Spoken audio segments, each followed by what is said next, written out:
O ito. Kung nakikita nyo yung ganyan. Dahil hindi naabot yan ng pillar, kailangan na natin gumamit ng...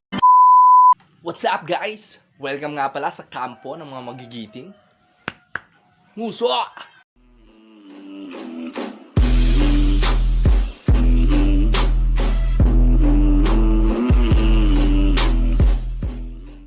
Guys, wala na akong pera. Wala na akong pang Shopee. Kaya kailangan ko na mag-sideline. Samahan niyo ako. Let's go!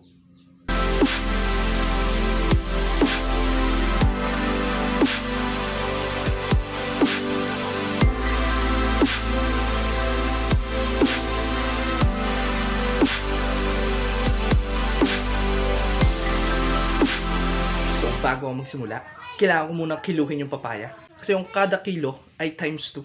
So, yun yung kikitain natin ngayon. Ha!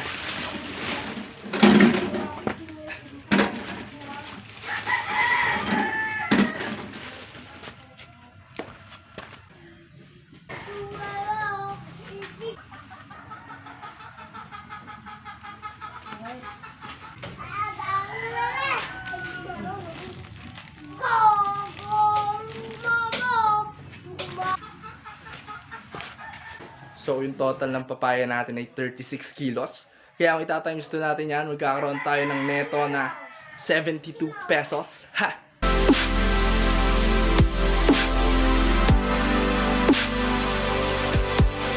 Kung nagtataka kayo kung bakit ako gumagamit ng kutsilyo, ito yung dahilan. Dahil makati yung makati sa balat yung dakta ng papaya. Kailangan natin ng gloves. Ha! O ito. Kung nakikita nyo yung ganyan. Dahil hindi naabot yan ng pillar, kailangan na natin gumamit ng knife. Kailangan na natin gumamit ng kutsilyo. At saka kung nagtataka rin kayo kung bakit ako nagtatalop ng papaya, ay mamaya ako sasabihin sa inyo. Ha! Para tanga. Patapos na nga pala yung 6 kilos.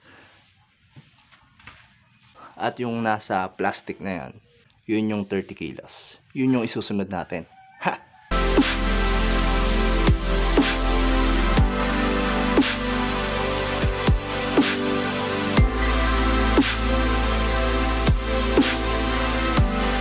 Natapos ko na yung 36 kilos na papaya. So times 2, meron na akong 72 pesos.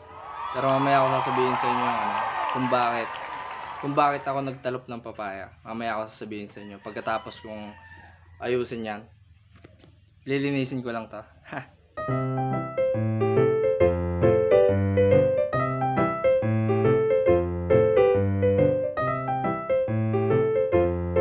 So ngayon, sasabihin ko sa inyo kung paano ako kikita ng 2 pesos. 2 pesos kada kilo doon sa papaya. Kasi yung lula, naggagawa yan ng atsara. So, siya yung nagbabayad sa amin ng kada kilo 2 pesos. Nakatalop ako ng 36 kilos na papaya. Kaya meron na akong 72 pesos. Oh my God! I'm so proud of myself! Pag nakabenta siya ng atsara, meron pang isang option kung paano kumita ng pera dito sa amin. Kasi yung isa 2 pesos kada kilo kapag magtatalop ka. Tapos yung isa naman 5 pesos kada kilo. Kung magkakayod naman kayo, ay kikita kayo ng 5 pesos kada kilo. Pero ganito kahirap, kaya gusto ko magtalop na lang ng papaya. Yan ang ninong, dahil medyo kinakapos na daw sa budget, kaya nagkukod-kod na rin ng papaya. Nagsimula nga pala ako kanina alas 7, tapos natapos ako ng 8:30. Kaya yung 72 pesos ko ay kinita ko pagkatapos ng 1.5 oras. So yung ganun kahirap kitain yung pera. Kaya kaming nahihirap.